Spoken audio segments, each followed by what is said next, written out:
said the Lions won a game. Man, we going all the way. And we're back. Episode 21, Great Lakes State Football, talking everything football in the state of Michigan. I'm Vince. I'm Core Dog. I'm Brett. Baby.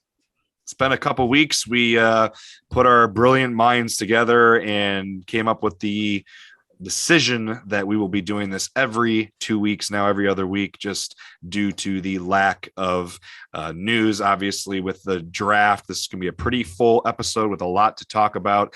A lot of schools in the state of Michigan had some big draft picks, and obviously some high school grads from the state of Michigan that we got to chat about, big and small schools. So we're excited to talk about that. We have a guest coming on a little bit later to also discuss draft stuff. A local guy here from the mid-Michigan Lansing area, Lansing Waverly grad and Central Michigan football grad, as well as a former Green Bay Packer for a short period of time. Andy Phillips, very excited to have him on a little bit later in the episode as our guest, and he will be chatting about several things with us, including the NFL draft. So we're looking forward to talking with him. Before we bring him on, though, we are going to talk about a few of these schools and draft picks and undrafted free agencies prior to him joining us, just because it would take too long to go through all of this with him. We're going to kind of specifically talk about Lions and Central Michigan with him and a few other topics. We're going to talk a little bit about everything here, though, quickly from the state of Michigan before we get to Andy a little bit later here in episode 21. All right, so we'll kick this thing off with MHSAA high school, as we usually do. I'm going to talk really quick. One coaching hire from around the state of Michigan the last couple of weeks here. At least one noteworthy one that came across our news desk, the three of us that we found here. Jason Mensing has been hired in the last couple of weeks as the new football coach at Westland John Glenn. He was formerly at Whiteford. Westland John Glenn, I believe, Division II. If I'm not mistaken, I believe you guys can correct me. I didn't have a chance to check before we started, but if I remember correctly, I think I usually see them as a D2 playoff school. So good luck to Coach Mensing at his new location this fall at Westland John Glenn. Before we get into some college ranks, we are going to really quickly just mention the 5 Michigan high school football grads who were drafted last weekend. So pretty cool. And a noteworthy distinction here is, for the first time in Michigan high school football history, we had 2 guys go in the top 5. 2 Michigan high school football grads were in the top 5 picks.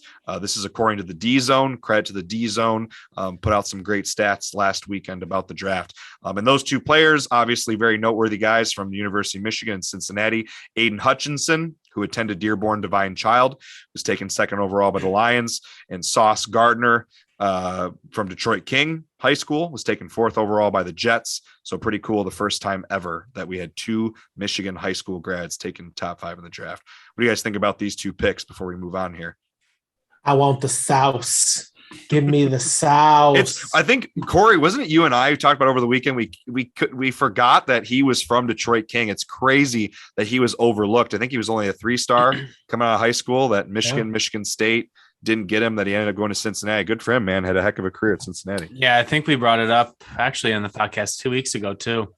What's crazy is he played cornerback on a Detroit King team that also had Ambry Thomas, who played cornerback and plays for the 49ers. So they had 2 NFL cornerbacks on that football team, which is just insane. Yeah, there was an assistant coach who was tweeting this weekend from Detroit King, who coached all 4 of the DBs from King at King as wide receivers. And he put it, I'm pretty sure it was a joke, but he was like, what people don't realize is all these guys were wide receivers until they went to college and got converted. And he named like 4 guys who are now in the NFL, all from King. Did he seem upset about it? Did he seem upset about the transition? I think it was a joke. Like, the tweet was like, these people don't even know that these guys are wide receivers. I think it was a joke. I read the comments, and a lot of them were like people that he was following or friends of him. It sounded like they're like, Coach, oh, stop messing, Coach. Oh, it's not that deep, Coach. Like, so it sounded like it was a joke, but it was pretty funny. There's 4 guys that he coached who are now NFL DBs. So there was, in addition to those 2 guys, obviously Hutchinson and Gardner, for all 3 of us expecting big things from them next year. Hutchinson should right away. I would hope make an impact for the Lions. The Lions need defensive players badly, which we'll talk about a little bit later. They did pick up some high profile defensive players in addition to Hutchinson. The last 3 NFL draft picks from last weekend that came from high schools in the state of Michigan. The 77th overall pick to the Indianapolis Colts was Bernard Raymond, tackle from Delton Kellogg High School, who also played at Central Michigan. The Denver Broncos with the 116th pick selected. Oh man, I apologize if I say this wrong. Ioma Auzuriki. That's my best. Defensive end from Southfield Lathrop High School, and he played at Iowa State. And then the 172nd pick from the 49ers, Sam Womack, cornerback, who's from East English Village Prep High School in the Detroit area, and he was playing at Toledo. So those were the 5 former high school players in the state of Michigan that got drafted over the last weekend. There were another 13 additional players who graduated from high schools in the state of Michigan that signed UDFA's, undrafted free agent signings. If you are interested in those 13 guys, a couple of them will get brought up later in this episode. Check out the D-Zone, the D-Zone's website or their Twitter page. They pretty much last weekend tweeted all those guys out and what high schools they were at. Just to kind of save time here, though, we're going to keep things moving. Brett, as I was talking here, just posted an interesting graphic, and I remember this going around on Twitter. And I think, Brett, did you share this with us over the weekend? I think it was. I might have. I thought someone shared it with me. I think it was you. Who is this graphic from, Brett? Before anyone listening, before I mention the significance of this graphic. This was posted and pulled from WBN Sports. Okay. WBN Sports. So this is the high schools with the most NFL draft picks in the last 10 years. And why are we bringing this up? Because crazily enough, tied at 9th is Kaz Tech with 6 NFL draft picks in the last 10 years. They are the only school from Michigan on this list. There are, it looks like 14 total because several of them are tied, even though it's top 10. There's several schools tied here, but 14 total schools. So the only one from Michigan and one of only 2 from the Midwest. There's one school from Ohio, Glenville, who also has 6. Otherwise, the rest of the schools on this list, Florida, California, Texas, Florida, Georgia, Arizona, one from Arizona. Yeah. Heavy South, heavy. Yeah. The big time football school. So pretty cool. Kaz Tech to have that distinction. Brett also is telling me right now, secretly, he's typing this into our script. Bring on the facts, baby. Brett, is it your turn this week for the fact and recommendation of the week? I forgot whose turn it was. No, it's actually not. That was me last time. But I do have another fact to say that I didn't put in here, but we talked about it. So I'm going to poach the light from you real quickly. So now while we're talking about high schools with the most NFL draft picks, we'll also talk about states with the most number 1 overall picks. Oh, so Pro Football Focus posted this weekend since 1990 is a graphic of the United States and every state in which the number 1 overall pick was from. The state of Michigan actually had 2. We were talking about it earlier. We couldn't figure out who the last one was, but it was Jake Long, offensive tackle from Michigan in 2008, and then it was Eric, offensive tackle from Central Michigan. And you cut out for a second on my end. You said Eric Fisher, right? Eric Fisher, okay, offensive tackle from Central. So yeah, those are the 2 for Michigan. The really interesting is the state of Florida had 0 number 1 overall picks since 19. That was since really when you cut out again? Since 1990. 1990. Gotcha. Wow, that is a long time for them not to have a number 1 overall draft pick. Pretty crazy, especially with how many guys they put in the NFL draft. A lot. Yeah, a lot. I mean, that list. I mean, Florida. There's a couple schools from Florida on that list. 1, 2, 3, 4, 6, 7, 5, 7. Half 6, of them. 7. Half of them are Florida. Half of them are Florida. So from that list, that graphic I just read off, pretty crazy. Moving right along here we're going to talk just really quickly D3 NAIA, and then we'll get into D2. This is something that D3football.com, if you're into D3 football, they report every year. They usually have on their website. They make a big deal, obviously, about any players who get drafted from D3. That's very exciting when it happens. Interestingly enough, in the last 2 drafts, 2020 and 2021, players were drafted. 1 player each season was drafted from D3, a lineman from St. John's, who I believe was in the national title in 2020 or whichever year. I guess D3 didn't have a national title that year, might have been the next year. And then 2021, there was a lineman from Whitewater. No player was drafted this year from D3 in the 2022 draft. So there was a list of, I believe, it was about a dozen or so. I'm not going to read them all off. If you go to d3football.com, unfortunately, as of right now, no MIAA players have signed undrafted free agencies or been signed to mini camps. But if you go to d3football.com, one of their latest articles is they list that it's like close to a dozen or so D3 players have been invited to mini camps, which is pretty cool, obviously. Unfortunately, though, no one from the MIAA. There was one NAIA player from the state of Michigan who was invited to a rookie camp, Trenton Morrow out of Siena Heights. We have, I believe, 3 or 4 NAIA schools now between Madonna, Lawrence Tech, Siena Heights, and Concordia. So 4. Finlandia. Finlandia is D3. Oh. Or D3. So yeah, we have 4 NAIA teams and 1 player as of right now that we're aware of. Siena Heights, Trenton Morrow is a safety, was invited to the Jets rookie camp. So good luck to him. D2 here really quick before Brett takes us over with FBS. So in D2 this year, 5 Division II football players were drafted. So usually I think just about every year, like I mentioned a moment ago, it's you might get 1 D3 football player drafted here and there every once in a while. But there's usually a handful of D2 guys who get drafted every year.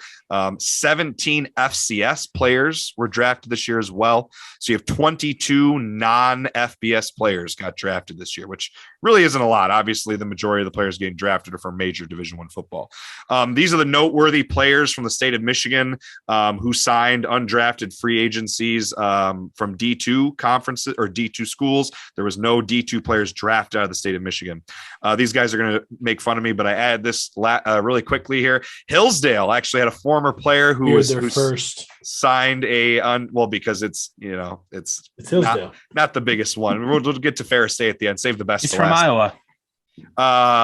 He's actually from Zeeland West originally. So undrafted free agency, Zach Van Valkenburg, who is a defensive end. He played his first 3 seasons at Hillsdale, was redshirted, started as a redshirt freshman, redshirt sophomore, transferred to Iowa. And actually because of COVID, he was a 6-year senior, I believe, this last fall. So he went there with 2 years of eligibility and got 3 more because of COVID. So he spent 3 years with a heck of a career at Iowa, originally from Zeeland West here in Michigan. So good for him signing with the Raiders in undrafted free agency. Saginaw Valley had 2 guys that we're aware of. Again, this is as of, some of these guys might still sign. To my knowledge, you could still get some guys who sign late to rookie camps and, sign undrafted free agencies, things like that. Obviously, the majority of them come out pretty quickly. As Kory and I were talking this last week, and the majority of them will get signed right away, but you might get some stragglers later on. We'll obviously talk about those if they happen. But Saginaw Valley had 2 as of recently, since the draft ended. Isaiah Johnson-Mack, who's a tight end wide receiver, signed a rookie or was invited, to join the Giants for their rookie camp. And then Javari Jackson, D lineman, huge D lineman, 6'5", 280. It was also invited by the Seahawks to join their rookie camp. Surprisingly enough, I don't know if you guys saw anyone else. I went through Grand Valley's website. I went through their Twitter page.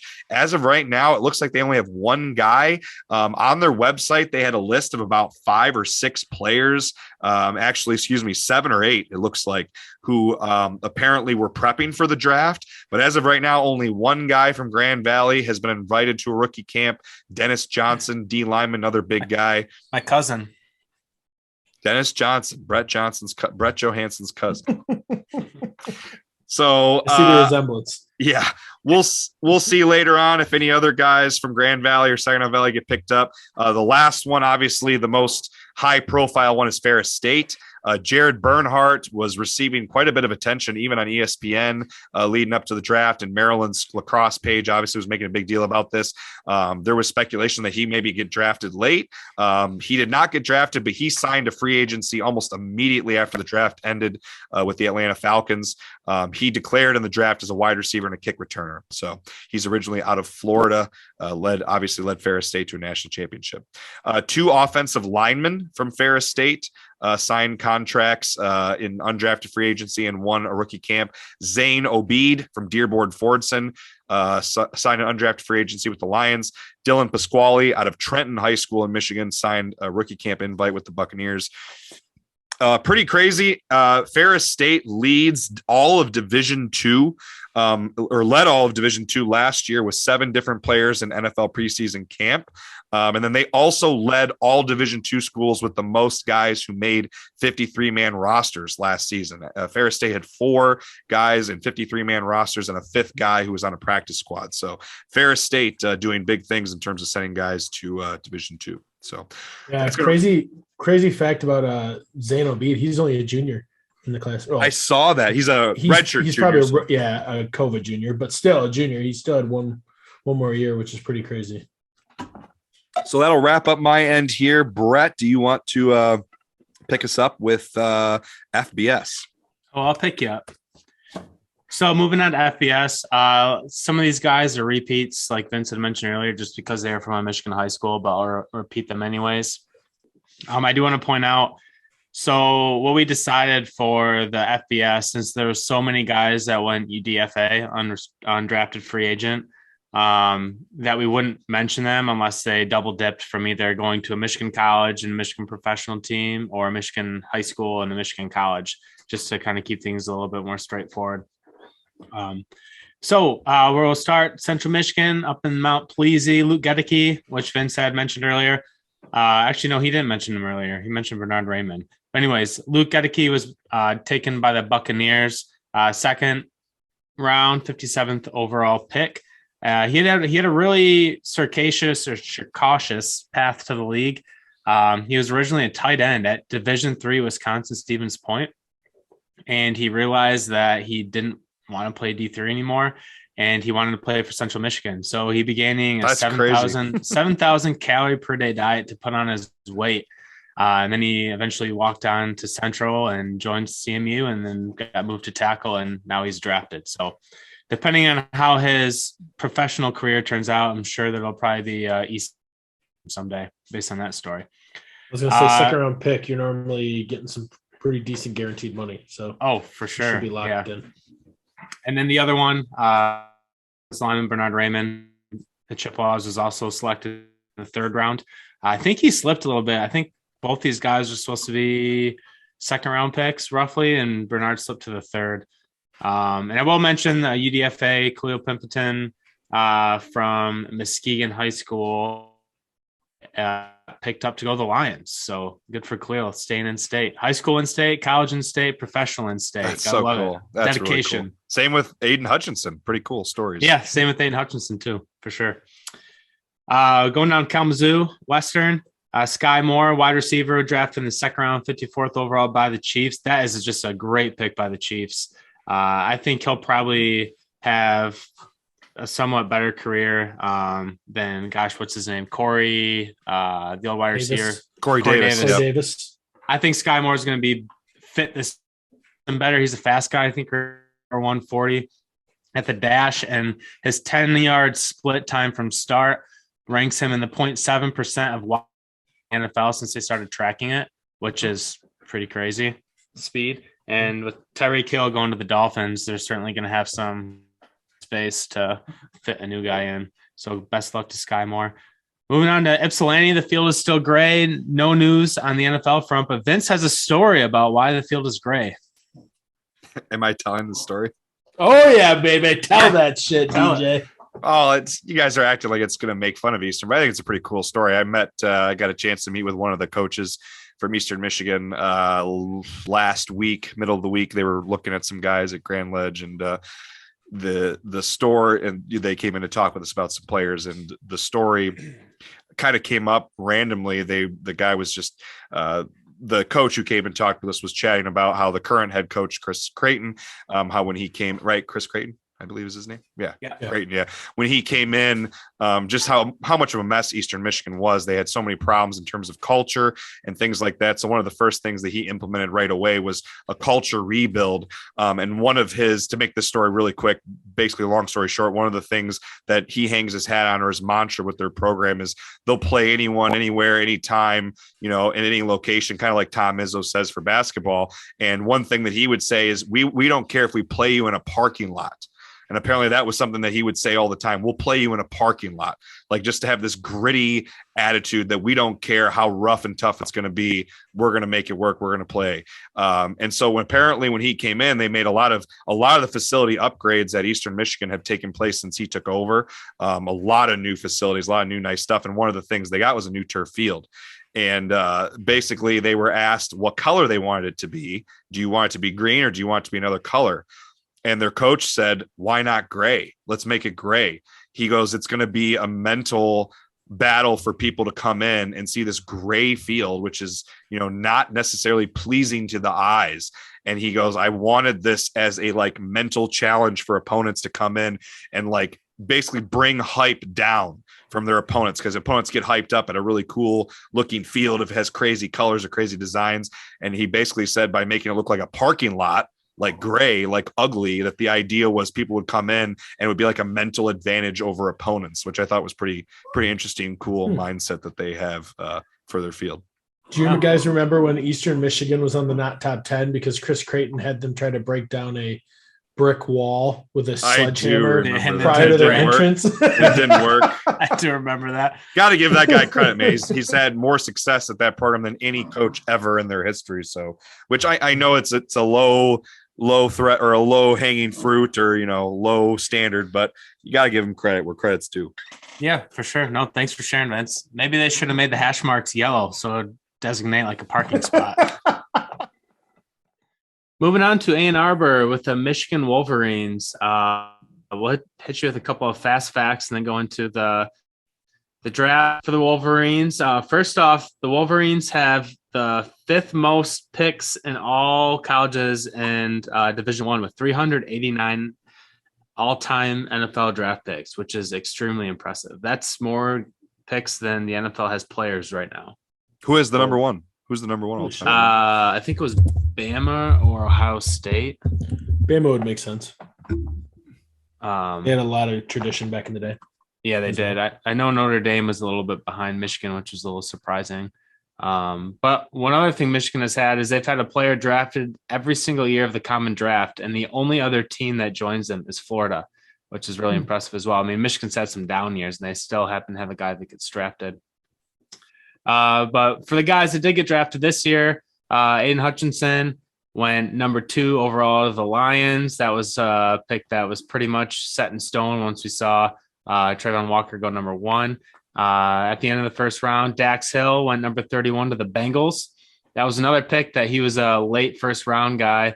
And then the one that did slip a little bit due to his Achilles injury was David Ojabo, going back to play with his old defensive coordinator, Mike McDonald, the former Michigan DC, who's back at the Baltimore Ravens as a defensive coordinator. So Mike knows exactly what he's getting with David Ojabo, and hope he heals up well with his Achilles tear. Although I think there's opportunity for him to play this year, because last year, I think it was July or August, Cam Akers, the running back for the Rams, tore his Achilles, and then he ended up playing in the playoffs. 6 months, maybe. Yeah, that's a quick turnaround. The Achilles used to be a killer. I remember when Kobe tore his Achilles back in the day, he was out like a year, it seemed like. Yeah. Another one, Wolverine, Hassan Haskins, drafted in the 4th round, 131 overall to the Titans. I can't think of the last time a running back from Michigan was drafted this high. It was perhaps Chris Perry. I think Mike Hart was taken in the 5th or 6th round. So congrats to Hassan, where he'll be backing up Derrick Henry, which is really interesting. They have the same style of play. Normally you like to have a little bit of thunder and lightning, but they have thunder and thunder for the Titans. So congrats to Hassan going down to Nashville. And Andrew Stuber, the anchor of the offensive line this year, going to the Patriots to go play for Bill Belichick. So that wraps it up for the Wolverines getting drafted. No, I did say I wasn't going to touch on all the unrestricted or undrafted free agents, but I will mention Vincent Gray, who's going to New Orleans. He's a cornerback from Rochester Adams High, undrafted free agent. He's going to be a Saint. And then Josh Ross, linebacker, brother of newly defensive coordinator. Was he linebackers or defensive coordinator for Cincinnati? Linebackers coach for Cincinnati, coming up from the DC job at Hope College here in the state of Michigan. But Josh is going to also play for his old defensive coordinator, Mike McDonald, at the Ravens. Going on to Michigan State. Michigan State was up there with Michigan and Florida with a streak in the drafts, but last year the Spartans did not have a single player drafted, so that streak of 80 Which years. is crazy to me. Yeah, what was it? 80? Yeah. 80 That's crazy streak. Yeah, I can't believe. I mean, I guess they were terrible in 2020. They weren't very good. They had all those guys transfer out, but it's just wild to think that they had no one drafted, and then I mean to have that streak end, and then this year the next year we have 4 guys drafted, which I'll let you touch on that. But as a Sparty fan, it just kind of it stunk. I was disappointed, but yeah. It's impressive. That's a long streak. And Michigan State's probably had some worse seasons than Michigan has over that course of 80 years. So it's impressive there. I can't believe the streak was that long with how bad they were, like in John L. Smith era and even, other years. But right. But for the Spartans that did get drafted this year, running back Kenneth Walker, 41 to the Seattle Seahawks. I like that pick. He was at one point like a mid first round pick, and he ended up slipping, which most running backs do, just due to the danger of the position and the career of running back. I think the average career of running back is like 2 or 3 years. Jalen Naylor, wide receiver, going to the Minnesota Vikings. That's a really interesting pick. It'd be a nice compliment to Justin Jefferson on the slot spot. Connor Hayward, the guy that was about to leave Michigan State, actually hit the transfer portal and then came back to join Michigan State. Coach Mel Tucker convinced him to come back and have another year. I was excited to see that. His dad played at Pittsburgh, right? Yeah. Yep. There's some history there. Yeah, he's from that area too, I believe. But yeah, he's going to be slated to be a fullback for the Steelers. He just looks like a Steeler if you look at him. You can just tell he's a beast. His brother's Connor Hayward, or his brother plays D-line for the Steelers. Cam Hayward. Isn't that his cousin? Yeah. Are they brothers or they're cousins? Brothers? I thought it was brothers. Okay. Yeah. And his dad played for the Steelers as well. Yeah. His dad's like Iron Lung, or do you guys remember that he has like a weird nickname? You know what I'm talking about? It's like Iron Fist. Is that he has like a weird nickname or something? They always would say it on TV. I was like, what a goofy nickname. He's Iron Cigs on the field. Like that USFL guy this week that was smoking cigs during his linebacker drills. I don't know if you saw that. I did see that. Kory, I think Kory, you shared that with us. Yeah, I shared it. But lastly, offensive tackle AJ Curry from Michigan State, drafted 261 overall to the Los Angeles Rams. So solid year for the Spartans with 4 drafted. That'll do it for the state of Michigan. None of the undrafted free agents from Michigan State hailed from a Michigan high school, so we won't touch on any of those. But moving on to Kory for the professionals.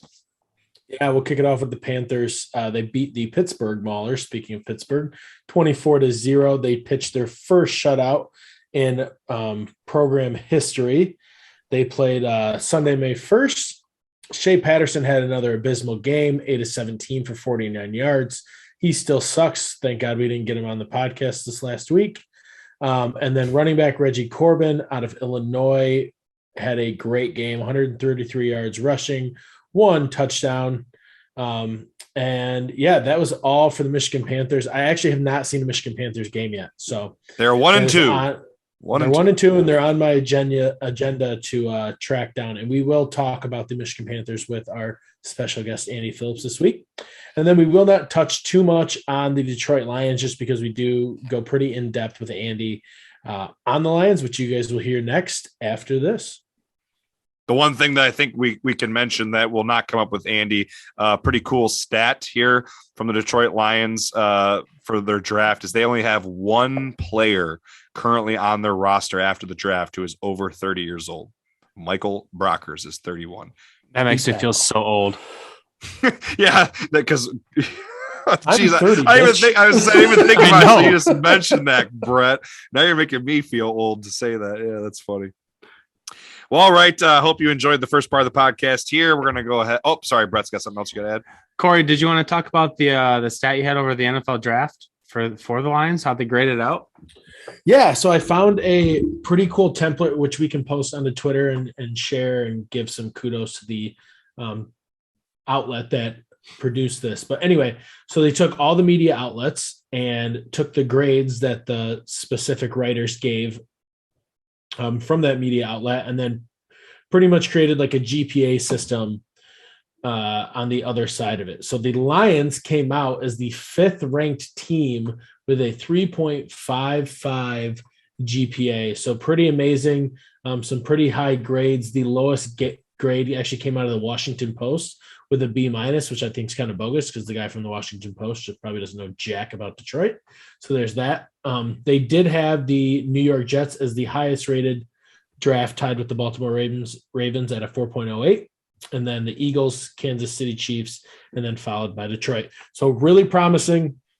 Like I said, we'll talk with Andy kind of about what our thoughts were on the draft. I think the Lions came out of the draft better, which is fantastic to see. I think there's also some sleepers in there with Malcolm Rodriguez out of Oklahoma State, linebacker. So we will see what happens in the future with our Detroit Lions, but we will talk more about it with Andy Phillips. All right. And with that, we're going to go ahead and wrap this part of the podcast up and get into our conversation with our guest. For episode 21 here, we are, as Kory just mentioned, going to talk with Andy Phillips. I hope you enjoyed the conversation. We're going to talk about his career a little bit, and then we're going to dive headfirst into the draft. And afterwards, please stay on as you will be getting our recommendation of the week.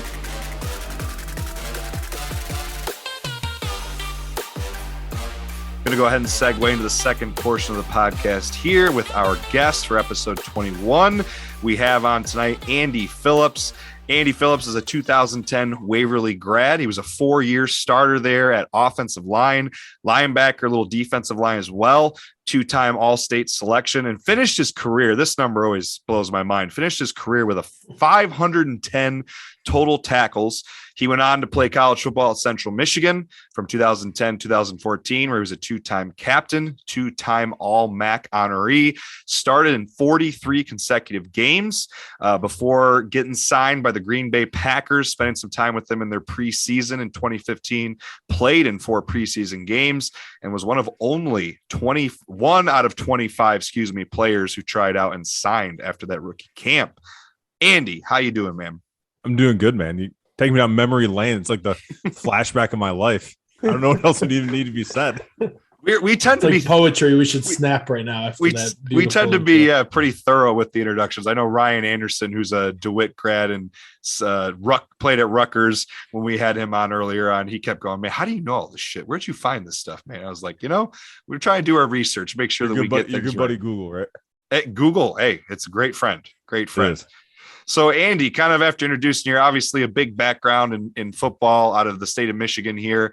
Do you mind chatting with us a little bit, or anyone listening, what you've been up to since the playing days have ended? What kind of happened after 2015, after things, in the rookie camp that year?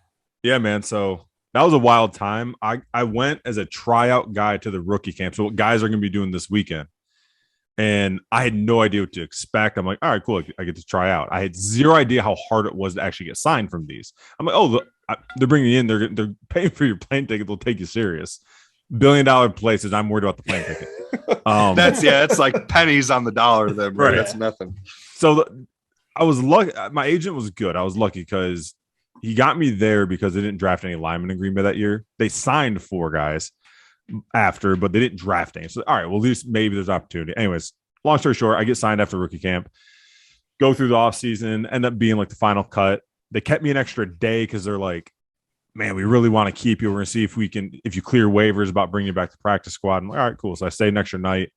And ultimately, they're like, this is back when practice squads before COVID when there were only 10 guys. Yeah. And they're like, we just can't do this here. Like, we have Jordy just tore his ACL. We need extra receiver, and D line. We had a suspension or 2. So there was other positions in need rather than keeping a third center around. So they cut bait with me. I spent the entire fall and into winter training because they would call me every week to make sure I'm ready in case Kory or JC got hurt out there and call me back in. And then about November, December that year, I'm still training my ass off. And sorry for, can we swear in here?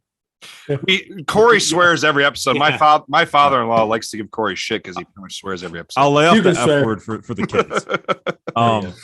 So anyways, yeah. So then I get a call from Central Michigan's head coach at the time, who's John Bonamigo, who was not my coach because my coach is Dan Enos. He took the Arkansas OC job after my class left. So Bonamigo calls me and asks if I wanted to be the offensive quality control next year. So now I'm tossing up. I'm talking to my girlfriend, now wife, and I'm like, do I go? Green Bay basically, I think, would have brought me back for what they call futures contract, which is you come back in January after the season, you run through the whole off season again and see what happens. I'm like, do I go back and do that? JC and Kory are both on contract still and get cut again. 9 months later, and now I'm stuck. And I always kind of had the itch to try the college coaching thing, at least early on before you're married with kids, like just try it out. Is something going to be available if I wait another year? I didn't know. So I decided at that point, I'm like, all right, instead of taking that chance, I'm gonna accept the coaching thing. So I did the offense quality control thing at Central Michigan for a year. It was unbelievable. Was that the fall of 2016 then? Yep, very next year. Yep. So this was 2016. This would have been Cooper Rush, the quarterback. It would have been his senior year. And 6-6, ended up going to Miami Beach Bowl, getting smoked by Tulsa in the Marlins Stadium. That's cool, though. That must have been cool.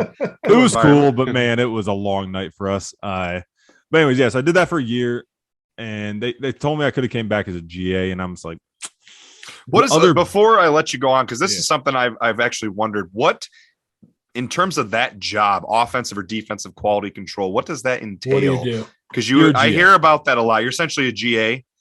Unless you're at Alabama, because Alabama hires former head coaches for these roles. Yeah, they have a lot of money. Other schools, like even Big Ten schools and stuff like that, I mean, you're a GA. It's just you don't have to go to class. So, gotcha. So that label basically is like saved for any of the non-student GAs, essentially. Correct. Exactly. Gotcha. So I was doing the same stuff, except I didn't leave for 4 hours a day or 2 hours a day to go to class. You were football 100% of the time. I was football heavy, which was great.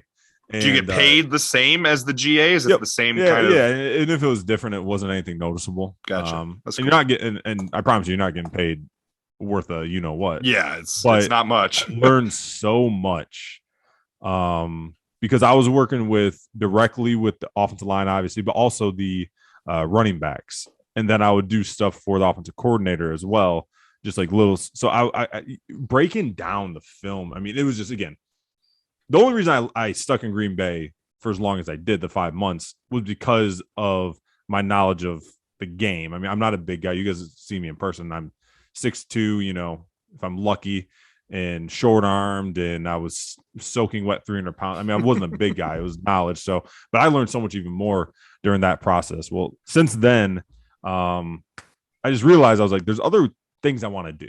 And when you're coaching, it really prohibits anything else you want to do with sports, because your time is, I was working 100-hour weeks during the season, off season. Once you get that position coach job or now you're recruiting the off. I mean, you just have no other areas to fill the passion. So I was like, all right, well, I want to do other things. I can find ways to fill my passion bucket without doing coaching. So that's when I kind of started doing like the blogging stuff, which ultimately led to me, when I moved to Pennsylvania, getting on Fox Sports Radio out here, which then helped kind of get somewhat of a resume. So then when I talked to I did my own little podcast, and then last January, I talked to the Pro Football Hall of Fame, started doing some writing for them. And then that ultimately led to this next project that I'm doing, which will be announced in about a month. And then, yeah, man. So it's more for me now, it's more just the media stuff. It's heavy NFL related, heavy draft related. And then, yeah, man, I'm feeling the passion that way. But all those experiences before, really every experience I needed to kind of get the next thing, and then the next thing and the next thing, like it's all kind of building to, I'm in a spot I really like right now. And, I work in insurance and risk management, and we work with businesses and protecting their companies and stuff like that. So it's a really, really good kind of side job, side hustle, whatever you want to call it. Are you still in? So you're still currently located in Pennsylvania while you're doing all this? Yep. I work in Allentown. We live in Briningsville, but it's basically Allentown, Pennsylvania. It's the eastern side of Pennsylvania. We're 45 minutes to an hour north of Philly, location wise. Awesome. Does that was why you went out there, is because of the job that you work right now originally? No, it was actually ironic timing. So my wife was in physical therapy school at Central Michigan. When I got done coaching, she was graduating PT school. Gotcha. And we kind of just said, we're like, where do we want to end up? My family's from Lansing, your family's from Eastern Pennsylvania. So because she needed to know, that's where she was from originally. Yeah. Gotcha. Okay. She needed I might to have missed know that part if you said it. Yeah, it was not just random, but we needed to know, all right, where are you taking your boards? Because you had to do them in like one state, I believe. Yeah. Yep. I'm like, well, what about Pittsburgh? That's literally the smack dab middle of both our families. Let's try Pittsburgh. So she had to do Pennsylvania. And anyway, she got a job offer out here. And I'm like, I don't care. I just need to know where I'm working next. Big sports city too, man. Big sports city. Oh, it is. And the fans out here are bat shit crazy. Dude, I went to the Lions Eagles game 3 or 4 years ago, the year before COVID. Those fans are absolutely out of their fucking mind. Well, you were there when they won the Super Bowl. Oh, yeah. And that was the first year I lived out here, the other one Super Bowl. And I will never forget. I worked and I'm driving, and I'll never forget the day I'm listening to the radio and they're just going bananas about, all I know is the Eagles next year better address center because Kelsey's cooked. He's finished. He's done. And it wasn't just like a caller who said that. It's the hosts on WIP totally agreeing. And he's cooked. He's done. The dude has since rattled off 3 straight first-team All-Pros. And it's just they all know what they're talking about, right? All the fans know what they're talking about. Every calling wanted to cut LeGarrette Blount in preseason because they saw him run 2 outside zones for about 1 yard in a preseason game. And they're like, he can't fit our offense. He's done. He's cooked. He's fat. Cut him. Dude ends up being he was like quite fat hero. And like, it's just like they really overreact both ways. So when things are bad, you'd honestly think like everyone's dog got hit by a car. When things are good, like you just beat, That's when you're associated with a sports city that sports teams do well, I feel like, or have success. The Pittsburgh fans were really nice. We went there this year, and they were really nice people. Super nice people. Nice. Very nice. Yeah, I just meant in terms of their passions, though. Like if you want to compare it to all of us or Detroit sports people, I mean, when you have something like Detroit, who's so inconsistent or non-existent when it comes to success in general, depending on the team, whereas somewhere like Pittsburgh or Pennsylvania, Philadelphia, they in those cities in that state, you have had some success, you've tasted it. So I feel like those passions make sense when you have something to be a little bit more excited about. For sure. At least as an outsider, that's how I feel. Yeah. But there's for sure ways to go about it. Like after the NFC Championship that year, dude got arrested for punching a police horse. Like punching a police horse? Not a policeman, a police horse. But that's a police horse. That's technically assault on a police officer. That's crazy. So it's a horse. So again, passions could be a little controlled. That's I would say that is letting your emotions get the better of you in that situation. That's lay off the furry officers and move on. The furry officers, I like that. The Eagles Lions game I went to was the game that the Lions won in the last second.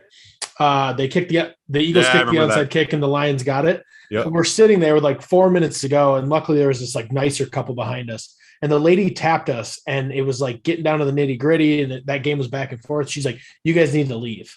And we were like, "What do you mean?" She's like, "You need to get out of the stadium before like the end of this game." Yeah. And we were like, "Really? Why?" She's like, "Because you're not going to want to be here if we lose." And so we left, and we're listening to it on the radio. On the way out, the stadium erupts. I think the Eagles scored late. Then they kicked an onside kick, and we got it and ended up winning. And oh my God, I was like, thank Jesus we got out of that stadium. First quarter, didn't Slay have a pick six? Yeah. Yeah. And I was wearing a Slay jersey, and I was getting yelled at. Luckily, I'm a large person, so not many people said a whole lot. But it was like, yeah, it was. I've tailgated, and on the way to the tailgate or on the way back, I've literally seen people throwing full beers, like not open, like chucking them like snowballs at people. Closed full beers at people. Just watch out. Unopened. That's literally an assault on beer itself. But then you could kill somebody. Dude, If you get a 62-mile-an-hour heater to the temple, I mean, you're done. That's crazy. Well, maybe we don't want that here in Detroit. I don't know if we want stuff like that. Although I'm sure there are probably some crazy occasional Detroit paper Lions. bag over the head in the stands isn't so bad when you think about the alternative. That's probably true. Although I don't think Kory, as a lifelong Detroit Lions fan, wants to suffer through that much more. My heart. I don't think any of us do. No, yeah, and I will say I'm still a diehard Lions fan. The whole the Green Bay thing was such a blessing, but it really sucks having to root for teams that are in the same division. Yeah. Mm-hmm. Let alone conference, the same damn division. I mean, yeah, it's tough. I tell you all the time, listen, I didn't choose this life. It was kind of put on me. So it is what it is, man. Twice a year, I just kind of cringe at the TV when they play each other and move on. I was going to say, do you still root for them or no? Just a little bit. No, absolutely.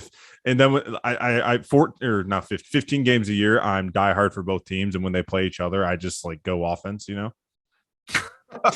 for a lot of scores, score a million points. Yeah, exactly. Let's get the fancy squads going.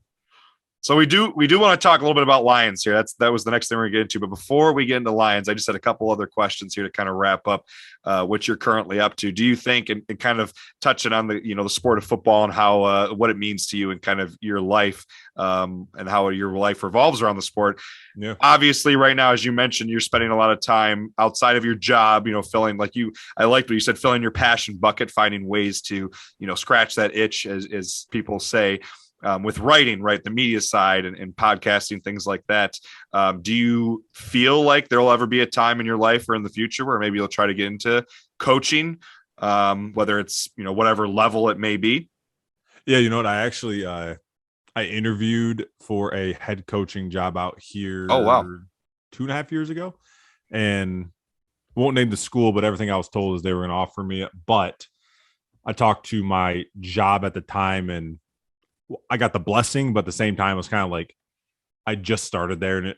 And the job I do now, it's not just punch a clock 9 to 5. It's a very flexible yet demanding at times, depending what's going on job. And I was talking to my boss. It was a great conversation. And we just kind of decided hold off for a couple more years, get kind of the weight of this job under your belt. Because the first few years are more demanding than the rest.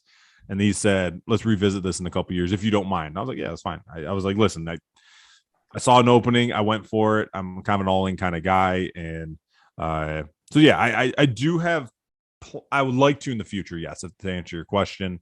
I'm probably a few years away from really getting involved. To be honest with you, and this was this kind of job that I applied for. And I think it's because of what I going through Waverly – and seeing a place that maybe has talent, maybe has some guys that you can work with, but it never got put together. I want to go somewhere like that. The desire to go a ready-made place. Yeah, I'd find joy in it, but to me, it's more about kind of trying to change a tradition and build something at a place that just hasn't seen success. Put your own mark on it. Yeah, and kind of teach kids how to win, teach kids how to battle through adversity to get what they want. So I think at some point, if there's another job that opens up like that one that I originally went after, if another job such as that one kind of opens up in the future, I absolutely would like to dive into it. I mean, again, this game is just so great, man. It teaches you so much about life. It's not just working with other people in a team environment. It's learning how to lose. I mean, hell, that's learning how to lose is invaluable, because you're gonna end your life at some point. You're gonna, I don't know what it is. It could be in your personal life. It could be at work. Who knows? But you're gonna lose, and you're never taught how to handle it in the right way. I don't think, unless it's in sports, because there's not a lot of losing you can do as a kid or as 15-year-old. Unless you're playing sports, because there is a legit winner and loser. And I think that's a tough thing that kids have to learn in their life. So if you can start learning how to lose young, you learn how to overcome, you learn how to change things, you learn better habits, you learn how to not let that affect your future unless it's in a positive way that you learned a lesson. So I think there's just so much value. So to be able to give back to kids and kind of maybe help their future, it's absolutely gold mine in the future. Do you think there would ever be a situation? You mentioned that you applied for a head coaching job, and obviously, with what your boss probably talked about, a head coaching job is, depending. You don't want to go into a head coaching job and not throw yourself at or fully invest. Whereas maybe if you were a position coach or an assistant coach or a coordinator, are you in a situation where like, no, I would like to be the head coach. I'd like to come in and be the guy. No. This was just more ironic, to be honest. It was more good place, good timing. It was one of those situations. And honestly, I wouldn't expect to walk right into a head coaching job. I really wouldn't. It was, like I said, it was just the right place, right timing, and the right connections to be able to get a foot in the door. And then once you get the interview, then you take it from there. Yep. So no, I would actually expect in the future to more so start at like an offensive line coach, O coordinator, something like that, and go from there.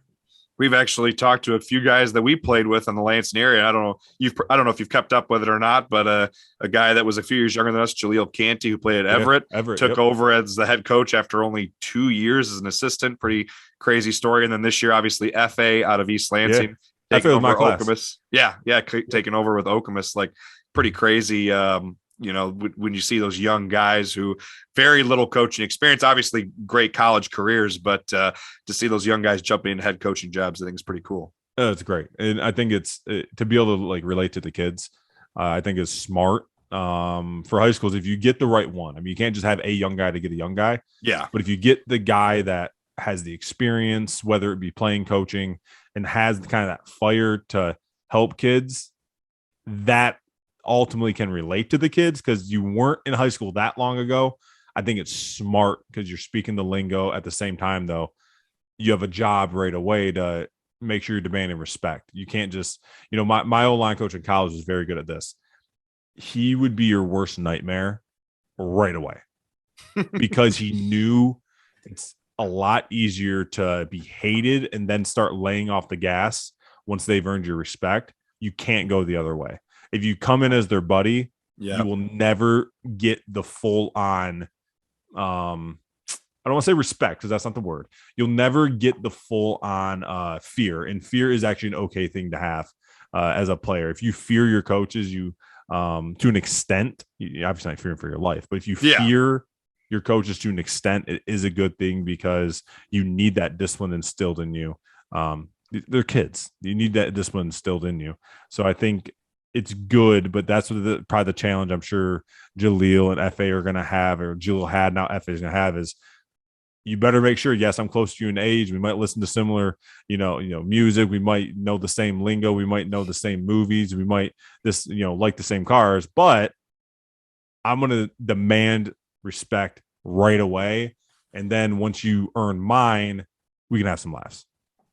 And I would say Kory and Brett, I don't know, Andy, if you followed him at all, but Kory and I got to coach with Jaleel for a year at Grand Ledge before he went back over to Everett. And I would say, following what Jaleel's done, that's exactly what he's doing at Everett. I mean, he has frustrated some people, who didn't like that he came in and put his foot down and attempting a big time culture change. And I think they're all the better for it because, I mean, after a year away from the game, because Lansing Public Schools shut down football in 2020, they were the biggest schools in the state of Michigan that didn't play the sport.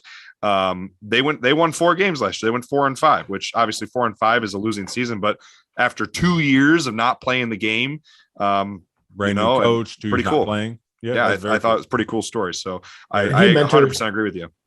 He mentors those kids really well too. Obviously he's from the area. He grew up in a different situation than most. And he directly relates to the kids, which is great. And he holds them to a higher standard. And I think we saw when we coached against the bench, I mean, he stepped a couple times and you're like, oh, like, but his guys reacted. They weren't, it wasn't any revolting or anything crazy like that. No. He just, Tony Anise product, man, love your guys. Tony Anise is all about loving your players. He's probably one of the most genuine coaches I've ever listened to speak. And Jaleel, I'm pretty sure, carries those same principles over to his program. Yeah, Anise, he's unbelievable. He coached one of my buddies at GRCC when they had their program, and he just raved about him. I know we were all hoping at some point he would make his way on the central staff, but he, whether it be quarterback coach, offense coordinator, whatever it may be, but he took over the Ferris State job, and he's again, he might not want to because of all the success he's having, but I'll be curious to see if he ever wants to take a D1 job because he's qualified.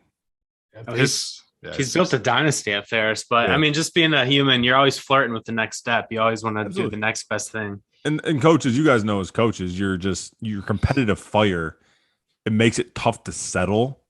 Because that's the thing. He can have this Brian Kelly did it at Grand Valley years ago, built the dynasty, but it's like you have a healthy ego where you want to prove yourself against the best. So you want to keep taking those steps.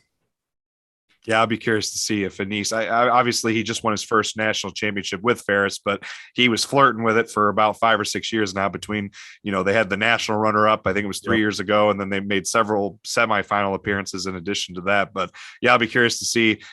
I can't imagine him leaving anytime soon if he does leave, because he seems invested up there. I mean, I think he's a little older too, isn't he? Yeah, I was going to say, how old is he? I think he's in his 60s. Is he 60? Oh, he's not that old. You don't think he's 60 yet? I don't know. 65, 66. I thought he was older. I'd have to fact check it. I'm not 100%. I was thinking if he's not 65. 60, he's late 50s. Yeah, I'm with Andy. I was thinking 65-ish. Let's see if he had. We got some 61. fact checkers here. I'm finding 61 if Wikipedia means anything. usually enough. it's close enough. I was to say I thought he was right around 60. So how old was Beeline when he left Michigan? Brett, do you know? Probably 67 or 68, I bet. All right, so he's not too old to leave. He's got time. I'm thinking football is a different game, though, man. I don't know. I think it takes a little bit of a different toll. Tony Anise, I just watched him speak in February at the MHSAA clinic after he won his national title, and his energy off the charts. Pete Carroll style, where Pete Carroll's like 70 and no one knows it. Yeah. Or Nick Saban 71. He spoke at that same. He was on Zoom. Unfortunately, he spoke via Zoom with Fred Human. Was the moderator, and Fred Human was the moderator. And wow, Saban, you would not know Saban was 71 years old. I mean, that guy looks like he's in his 50s. His energy too. Same fantastic thing. Hair. Before we get down too far of a rabbit hole, we've gone pretty far down a rabbit hole here. Brett and Kory, do you guys have any other questions here for Andy about career or coaching or playing or anything like that before we get into draft stuff? I do not have anything specific, unless you do, Brett. No, nothing specific. Obviously, you love the game, which is great. I'm excited to hit the back half of this episode. Let's do it. So let's chat a little bit here about the Lions. Obviously, with the draft kind of wrapping up, and we're seeing a lot of players who are getting rookie camp invites and signing the UDFAs and all that. But the Lions, as Kory Brett and I were talking before we brought you on, pretty highly regarded draft class here from a lot of different media outlets. Number 2 overall pick, Aiden Hutchinson. We mentioned before we started recording before Andy came on that Hutchinson pretty significant in the fact that he's a not only University of Michigan grad, but a Dearborn Divine child, a Michigan high school former player as well, which is pretty cool. What are your takeaways, Andy, from the Lions draft class here? I thought it was fantastic because they're very consistent with the type of player they're getting in the Brad Holmes drafts. They're addressing trenches, which I love, and you guys I know love. I think they're finally building something correct. It felt like that when they got Stafford, it was kind of like, great, we got the sports car, but we don't have anything close to a garage for it. And then they tried to assemble the garage throughout his years, but a tornado would come through and ruin something and this, that, and the other. And it was like, did you make up that metaphor or did you see that somewhere else? No, it just came to my head. Actually, that's a great metaphor. Sometimes that's a great metaphor. You know what I mean, though? And then you got the second sports car with Kelvin Johnson. But anyway, so I think they're finally kind of building the garage. They're getting Penei Sewell. They're getting, even though Amon-Ra St. Brown is a receiver, he's one of those, tempo setters. He's a tough guy to coming out of USC, he was known for kind of, you talked to all the people who were around that program, how tough he. I mean, they're really going after similar guys. So you're getting Aiden. I was the guy very early on in the process. I watched a lot of the all 22 film on all the top, 75 type guys. I was the guy very early on. I had Trayvon Walker over Aiden slightly. And to me, it was, I like, especially for a rookie, I like the more you can do. And I like the fact that I saw Trayvon line up in any technique possible at Georgia. Any technique. Head up on the nose, wide 9, 4-eye, 5-3, you name it. He lined up everywhere. And the reason I thought that was important is when you're looking at the two of them, to me, it was a toss-up. Either way. I like the fact that if a wide 9, which Aiden played a ton of at Michigan, Yes. Mm-hmm. Yeah. if that success doesn't translate necessarily how you wanted it to, what else can he do? Whereas Trayvon, I think it's one of those things where, like, if he's getting pushed around a little bit, or when he's playing 4i in the NFL, all right, let's bump him out. Like, you have plenty of film on him doing everything that you can feel comfortable that zero chance we're going to find a way to make this work. Now, if your goal is simply to get sacks, yes, now there's the question. Now there's we haven't seen him really do it, but he also wasn't asked to do it in Georgia's scheme either, where they do a lot of stunning on a lot of, different types of blitzes. So I was more in that camp, but I totally understood the Aiden over him camp as well. I think for the Lions, though, that was a home run, because you're getting the local kid, you're getting a clear tempo setter. You're kind of getting, I viewed Penei Sewell as a tempo setter on the offense. Yep. Tenacity. I mean, again, I think the media really blew up the whole him and Aaron Donald. Wow, he's not afraid of Aaron Donald. Listen, there's a lot of guys in the league who aren't afraid of Aaron Donald. Listen, he's tough as hell to block, but dude gets in your grill, you're not going to go running high because it's Aaron Donald. That's what the media want. But it was good to see. It was good to see out of a rookie. It was good to see out of a 21-year-old. And I think he's like a tempo setter type pick. Aiden's going to be that on defense. I don't think he's going to be a TJ Watt 17.5 sack guy, but I think he's going to be a guy that probably gets it 8 to 10 for the next 8 to 10 years. And that's totally fine. I think it's a safe pick. Jameson Williams, I love that they got aggressive. I think that he's a guy that without the ACL is clear wide receiver 1 in this draft. With the ACL, with how good the other 5, if you throw in Dotson as well, I could see why maybe he wouldn't be the top guy. But if you're comfortable with what the doctors are telling you about the kid's ACL, he's the perfect complement to St. Brown, because St. Brown it kind of reminds me of those not early, I guess our lifetime, early Steelers years. St. Brown, his comp for me coming out of college last year was Hines Ward. He reminded me a lot of Hines Ward. You're going to stick him in the slot. He's going to do some dirty work. He's going to block a lot. You can catch 90 balls. You're not going to be a big touchdown guy in the red zone because it's just not his game, but he's going to be a tempo setter for your offense from the outside, which you need at some point. Well, if that's true, what they always surround Hines with, they always surround him with a Mike Wallace, with a Anton Randall L, with a guy who can burn down the field. Well, that's where Jameson Williams comes in, because nobody right now in the league, I would even argue outside of Jalen Waddle and Tyreek Hill, can burn like Jameson Williams. So I think the complementary factor of that pick was great. Getting Paschal is awesome, because he reminds me, when you watch him on film and you kind of see his build, he's literally Trayvon Walker light. Like, he's not as freaky, but he's built in the same mold. And I do wonder if they took if Aiden went number 1 and Trayvon went number 2. I wonder if they would have went more for like a speed rusher, because they kind of already had that guy you can move all over the place. But it worked out perfectly, because now you got 2 freaks on the edge, same year, and they're both different. And I think different is key, because you're going to want a guy you can kind of move around a little bit, and that's going to be Paschal. You don't have to make Aiden do that, because Aiden, you're like, hey, we might need him in certain situations, to pop down to a 4i or a 5. But if you got Paschal, make sure you can scheme that up weekly, game plan wise, where you can keep Aiden hopefully outside the tackle and let him do what he does best. So, no, I mean, I thought the draft was great for the Lions, and I like that they chose to get aggressive when they did. Once they saw, Drake London go number 8, I like that they were able to then say, all right, let's do this thing. Because honestly, while playing offense to get your offense in James Williams, you were playing defense and making sure that Green Bay wasn't sniffing to itch up and get him either. So you not only kept him out of your division, you got him for yourself. And again, perfect compliment there. So I thought it was a great draft. I thought Brad Holmes has nailed his first 2 drafts. And again, get that garage built. And then maybe next year, with the 2 first-round picks they have next year, it might be time to package them, trade into that top 3, and get your quarterback if you think you're ready.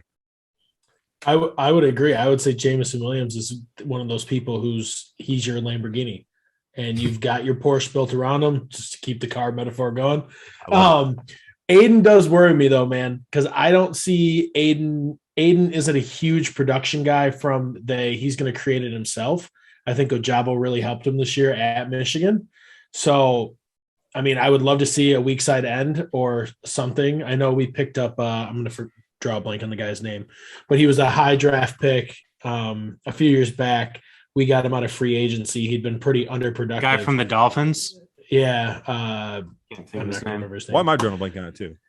But anyway, he had a productive year last year. So if we can keep production out of somebody like him, I think Aiden could be really successful because I don't really see him being I agree, like a Watt where he's getting 16, 17, 18 sacks a year. So, and again, and that's okay because there wasn't a guy available there that is going to do that probably. Well, Watt was never projected to do what he's doing now either. I mean, you really never know. And the thing with Aiden too, Aiden played in an NFL system on defense last year. Mike McDowell ran an NFL defense. They disguised everything. They gave a number of different looks. They threw everything at the offense, which granted, he's still playing against college players, but he's probably already a step ahead of a lot of those guys. And the guy's got a good head on his shoulders. He's a leader. He turned the Michigan football program around. I'm excited. I mean, he's excited to be in Detroit. So that's what you want. For and sure. with Jameson, for me, the surprising thing is he left Ohio State because he wasn't a top 2 wideout and he went to Bama. And then those guys from Ohio State got drafted the first 2 picks before him. So he's got a chip on his shoulder when he gets back on the field. Good. Dan Campbell lives off that shit, baby. Bring him to Detroit. Those chips, kneecaps. He'll tell him that every day. You know how big of nuts you need to just say, like, I'm the fastest dude in this class and it's not even close. And I'm not going to run a 40. And I'm not going to run my Didn't he say he would have broken the 40 record at the combine like easily? He said he would have broke it. Yeah. Listen, see, that's the thing though. I want somebody to put the money where their mouth is. Get your knee healthy and then run it. I got to see it now. Yeah. You can't just say it. They said he's going to be ready. The thing with Aiden though, to your point, when he got the star attention versus NFL dudes, it was Georgia, and he was very, very quiet. Mm-hmm. But there is something to that too. He won't get that attention right away in the NFL until he shows that he deserves that. So he'll either won't ever get it and probably be 8 to 10 sacks a year, or he'll tear it up, get that attention, but that helps the rest of the defensive line as well. Yep. So it ultimately is impactful if it turns into that, but we'll see if he's good enough to turn into that. But either way, it's a home run pick for the Lions. He was the best defensive lineman available at number 2. He happens to be a hometown kid, and at least personality wise, it seems like a dream fit.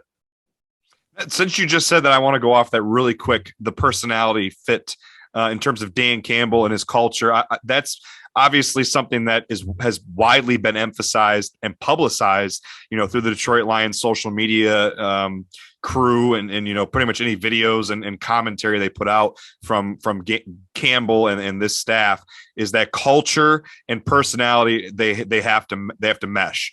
Right. He's very big right now about building this franchise around ideals and principles that he thinks are very important, looking for those certain kind of guys. It could be Andy or either of you guys. Do you feel that this is a class, or even some of the other guys they brought in free agency? Do you think it seems like they're sticking to that? Do these seem like guys who will fit in with Campbell and the Detroit Lions and what he's trying to do in Detroit? Just to be short and sweet, that Malcolm Rodriguez pick for Oklahoma State, if you look at his production, crazy productive linebacker, his whole college career, hard-nosed dude, shows up every day, plays hard, will give you 15 tackles a game and can run the whole field. I mean, he go ahead. I was say, I think he had like 14 forced fumbles, which is an Oklahoma State record in one season or career. In his career. Oh, that's still pretty. That's still a lot for a career. I thought you were all saying these guys fall in line with that. I mean, Aiden's like that. I don't know about Jameson Williams. He is a little bit different, but he's just a freak, so that he's that. But Bashal, same thing. From what I've read on Kirby Joseph, same thing. Hard-nosed guy, shows up to work every day, playmaker. So I mean. There hasn't been a move in the last 2 years that seems out of character, in my opinion. Yeah, I agree. Like, they haven't brought in, like, if they signed Antonio Brown tomorrow, we'd all be scratching our heads. Like, there hasn't been there hasn't been that move where you're like every move is like they're practicing what they're preaching. Yeah, I would love to be a fly on the wall in some of those conversations in terms of their scheming and strategizing and planning in terms of what they were looking at in the draft, not only for productive guys, defensive guys. They needed defensive guys bad, and they hit big with some defensive guys, but not only making sure were they really talented players, but guys that were going to come in and fit into what they were looking for from a personality, culture, and, kind of hard-nosed, blue-collar, chip on the shoulder type guys. Would have loved to have seen kind of, what their clipboard or their whiteboard looked like for some of those guys. I'd be interested to have heard those conversations. We won't see that exactly, but we're going to get at least a glimpse on Hard Knocks of. I'm excited for that. They have conversations at least, so that'll be exciting. But yeah, Maybe the that's- war room would have been fun to see. Maybe that's a reason to bring Antonio Brown into town for Hard Knocks entertainment. Just for the entertainment level. There He you would go. leave after Please 20 no. minutes. Please no. Coming back to the mitten, man. It's a fellow Chippewa. I Come forget. on. I always forget I about mean, that. I always Antonio Brown, though, and you think about He's like not my if we would have went after like Baker Mayfield, same thing. I think we would have been like, I don't know about Yeah, that wouldn't have fit. So, Lions did make a move to try and get Debo Samuel, which would have been pretty sweet. That makes sense. Yeah, That's a tough dude. However, real quick on that, Debo, I don't get the situation because he wants to play receive. Like I understand longevity, like taking rush for 300-400 yards every year. It's going to take a toll on his body. Maybe he thinks it's going to knock off years of his prime and knock off some dollars and all that. But I'm like, if I'm a team right now, I would struggle to trade for Debo because you're going to trade for 100% Debo, but you apparently only get 80% in return because he doesn't want to run the ball. Right. So that's where I would struggle to trade for him because part of trading for Debo, you're like, oh yeah, I want the whole package. I want the guy that I can stick in the backfield. I want the guy I can stick in the slot, guy I can stick out wide. If he's going to basically refuse to play any running back, well, like, okay, well, let me see you do that for a season so I know what I should give up in a trade, if that makes any sense, which is partially why I wonder, John Lynch is saying we don't ever see trading a guy like Debo. I'm sure they got enough calls, and I'm wondering if they just didn't get the offer because teams weren't really sure what to offer because they didn't know what maybe they were getting in return. So I think that's very interesting. But from a personality fit, he would fit great in Detroit. Right. That's a good point. Last thing with the Lions here, just so that we can kind of get moving along with our last couple topics. Anything you guys, Andy, Brett, or Kory, anything you guys see that has not been satisfied in terms of this draft class, or even whether it was something they didn't pick up in free agency, but any positions that you guys can think of like, oh, they should have hit that, or do you guys feel like they hit everything they needed to? I wouldn't have been mad personally if they addressed corner a little more. Because they draft one? Yeah, and it was late. And Yes. again, listen, once you get fifth round on, you're kind of hoping and praying a little bit. But I know I didn't want to go Sauce at number 2. I'm not in that camp. But I wouldn't have been upset if they used I think Joseph's going to be a really good safety. But corner just worries me because I think they're relying heavily on Okudah to come back and be worth that number 3 pick. And again, coming out of Ohio State, if you go back to the podcast I did back then, I was probably deemed a Jeff Okudah hater because I'm looking at him like this guy has horrid hips, and in the NFL, unless you're playing cover 3 at all times, you need to have your hips on a line, and he just doesn't. And there's a lot of steps in every movement, and I wasn't a fan of taking him at number 3, so I think they've seen enough of him. And again, I don't know how much you guys trust Pro Football Focus. I think it's whatever, but he was awfully great at his rookie year and he barely played last year. And I'm like, okay, so maybe get some help in case he doesn't turn out to what you think he's going to be. So I think corner's position, I wish they maybe addressed more, and maybe they still can, but that'd be the one to watch for me.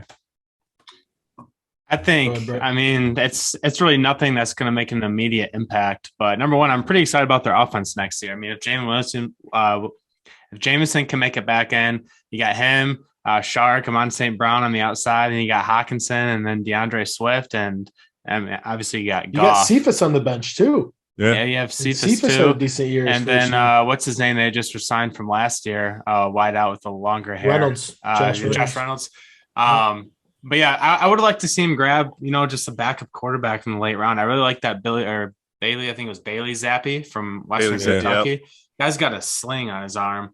I'd like to see him grab someone late because our backups suck. I've never been impressed with the Lions backups. But Dan Campbell, though, was the one who came out and got a lot of flack for this. I think it was a couple weeks ago. It was before the draft, came out and said that he did not feel that you need a high-profile quarterback to win in the NFL, and he got a lot of shit for saying that. I I'm kind of split on that. I agree and disagree to an extent. You can't have a bad quarterback, but I get what he's saying. I feel like it's kind of like the metaphor you used, Andy. I think you got to build up everything around it. You can't just have a Matt Stafford. That didn't work for the Lions. You can't just have a Matt Stafford and hope it's going to work out. I think everything around it has to be built up before you bring that in. I like that they didn't necessarily emphasize bringing in, whether it was a star-studded quarterback or even just a pretty good quarterback, that they were emphasizing some of those other positions first before they worry about that. And I think they can hang their head on Goff, for a little bit. I do agree with you, Brett. I think they should hopefully bring in, maybe a little bit better of a backup if Goff is, inconsistent, but we'll see. I'm excited as a defensive guy. I'm excited about the defense. I'm in the camp though that Goff played in the Super Bowl, man. I mean, I agree. Yep. I completely agree. But he's only a snap away. And he showed it the second half of the year last year that he still has it, and he's young. I mean, I think Dan Campbell loves him for that grit too. I think Campbell loves him for some of the grit he showed. Goff is a true pro as well. Like, he's not a Baker Mayfield that's going to come to your locker room and when things are going bad, be running his mouth in the corner, and like he's a true pro. He's kind of like Jimmy G in that aspect, where like no general manager, owner, or coach is going to sit up at night and be worried about what their quarterback's saying on the microphone or what they're going to be doing out at night. Like, he's a true pro, and I think that actually matters a lot, especially when you're building. Whether or not he's the guy in a year or two, we will see, but I think he's the perfect guy for this stage. So my take is that the Lions got better. Absolutely. I think they plugged in some pieces. Their offensive line is solid. Big V showed last year that he can play guard, so we really didn't need to go out and get a guard. I think he's acclimated well to guard for the Lions. Obviously, Panay. I mean, he's going to be good at right tackle. I'm a Decker fan at left tackle. Have been. He's also young. I mean, for his time in the NFL, he's like 28. So young and experienced. Yeah, exactly. So I think offensive line wise, we're locked in. We needed some defensive pieces. Obviously, we went super defensive heavy in the draft. So I think we got better. I think it just depends on how things mesh this year. I wouldn't be shocked if we went 500. I would say that's the goal. I mean, dude, we were 5 plays away from almost 500 last year. I mean, how many games they lost by a field goal? By a field goal. Right. We were 5 seconds away from being 500 last year. I mean, I feel like that is the sign of good things to come when you have a coach who comes in with nothing. I mean, they had nothing. I mean, that roster was horrible. And for them to, find a way to finish down the stretch like they did and even be as close as they were in some of those other games so painfully, just in the most Lions fashion, though, losing on last second field goals left and right. But I just think after this draft, I think even the most pessimistic Lions fan, which there's a lot of them, myself included, could be cautiously optimistic coming out of this draft. I say after the draft, after seeing them both, I think they're better than the Bears. Personally, I think I wasn't too impressed with Justin Fields last year. Kind of had the issues you thought him out of college. Maybe a little bit late processing. Kind of looked like he was late on some stuff last year. Wasn't totally accurate, and now he has to learn a whole nother system. So he probably feels a little bit like a rookie. In the offensive league, you have the only defensive head coach in the division. I thought they drafted best player available in Kyler Gordon and Brisker, but maybe not the ones you really needed to bring into Chicago at the moment to help your young quarterback.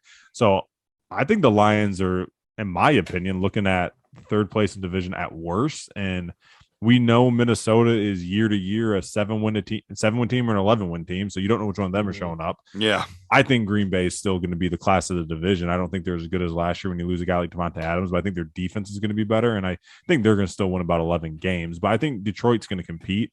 And if the NFL tells you anything, I mean, typically year to year, if you're a team that say goes 5-2 in one possession games, the next year, a lot of times you'll see that flip. Yeah. So for the Lions, that's a good thing. And for the Bengals, it's a bad thing. So I'll be curious to see how that plays out this year for both of them. Yep. Stats, baby. I'm a statistics guy. I like it. There's always trends. Kory, Brett, anything you want to add here before we move on to our last couple topics? No, let's talk about these Chippewa linemen. Central Michigan. Andy's got to be excited. They had a couple Chippewas drafted in this year's draft. Luke Gedeke taken by the Buccaneers, 57th overall, and Bernard Raymond, I believe his last. It's not Ryman, right? Raymond selected by the Colts, 77th overall. Two tackles, right? Both are offensive tackles. They've been Central's been notorious for just like the guy we have on the podcast right now, notorious for offensive linemen and wide receivers. Khalil Pimpleton got picked up, UDFA, Detroit Lions, but Central and Western, a lot of wide receivers coming out of there as well. Any thoughts on Central's draftees here? Yeah, man. Luke is the one who I think is going to – everyone was shocked when he got drafted before Raymond because Raymond was one everyone saw end of first round possibly. Yep. Then Luke goes first, so when you see Central Michigan pop on the screen, you assumed. But he's the one that I really think teams looked at and saw versatility out of because he played tackle in college. A lot of people project him as a guard. He can very easily play center, and he is nasty. Like when you want to talk about Kory, when you want to talk about a nasty dude on the field, he refers to himself as a glass eater. And as a glass eater? He doesn't actually eat glass. Well, actually, I have no idea. No, I was just saying, is that what you referred to? I thought you said the ass eater, so I thought that was I was like, whoa. There you go, Kory. I wouldn't know that. No. But no, he's a stud. He reminds me of another Matt guy that played tackle and turned into a Pro Bowl guard, TJ Lang. I was around TJ in 2015. He was an Eastern Michigan tackle. He's drafted to Green Bay in the 4th round, turns into a guard, but very similar demeanor on the field, very similar size when you look at him. I think he's in a great spot. You figure Ali Marpet retired. They did bring in Shaq Mason, but you're looking at a position that interior linemen often get hurt. He's going to be going there. And personality-wise, man, he's going to fit with Ryan Jensen, who's probably the nastiest dude in the league. I just think he's a really good fit. And then Raymond, Chip replacing the Chip, because last year left tackle in Indianapolis was Eric Fisher. So they pretty much just brought in the younger version. And I hope he gets on the field early this year. Everything I've been told out of CMU is they're both unbelievable kids, the hardest workers in the room. I mean, they're both built like, freaks, and both just had great careers. They were, raised and trained by Mike Cummings, he was my offensive line coach my first 3 years. The single best developer. I would put him up against anybody in college football. He's the one who made Eric Fisher number 1 overall pick. He's turned, guys like me who are linebackers, undersized, didn't belong on a single field into, a halfway decent player. And then he raised these 2 guys from tight ends to, 2nd and 3rd round picks. And now he's the offensive line coach at the University of Cincinnati. So clearly they thought highly of him enough to bring him on to a top 5 team in the country. And, yeah, man, I'm proud of the Bubs, and I'm proud of the Chips, man. So moving from Central to just any college in the state of Michigan, was there any, whether our Big Ten schools, other MAC schools, D2, there was even an NAIA guy from Siena Heights who's picked up in free agency. Any diamonds in the rough, any small college or just guys going under the radar who maybe catch your eye? Well, I'm going to stick to what I know, and you already mentioned him, Khalil Pimpleton going to Detroit, undrafted free agent, man. He's the guy that's going to fit their culture. He is unbelievable worker. And I mean, you're talking about a guy who's from Muskegon, went to Virginia Tech originally. Yep. Then transferred back to Central Michigan. He's an undersized guy, but he's a guy that's going to fit the culture. I think he's going to make the team. I think they're going to find a way to keep him. I think he's going to end up returning punts at some point in his career. He was the best, in my opinion, the best punt returner in college football last year. He completely took over that Western Michigan game. That was crazy. Yeah. Had like a 97-yard punt return and another one within like minutes of each other. Yeah. He's a dynamic playmaker who's undersized, is what he's been undersized his whole life. He's always had to run from people, and he's pretty damn good at it. And I think he's a guy that you're going to see as an undrafted free agent make it in Detroit and turn himself into a nice little career. He's dynamic. And again, personality. They say he's just a complete joy to be around, hardest worker, nice dude, really, really good person. You throw that with the electricity he provides on the field, I think it's going to transfer well. Not a diamond in the rough by any means, but just where they drafted him. I mean, Ojabo. He's underrated, maybe a little underrated.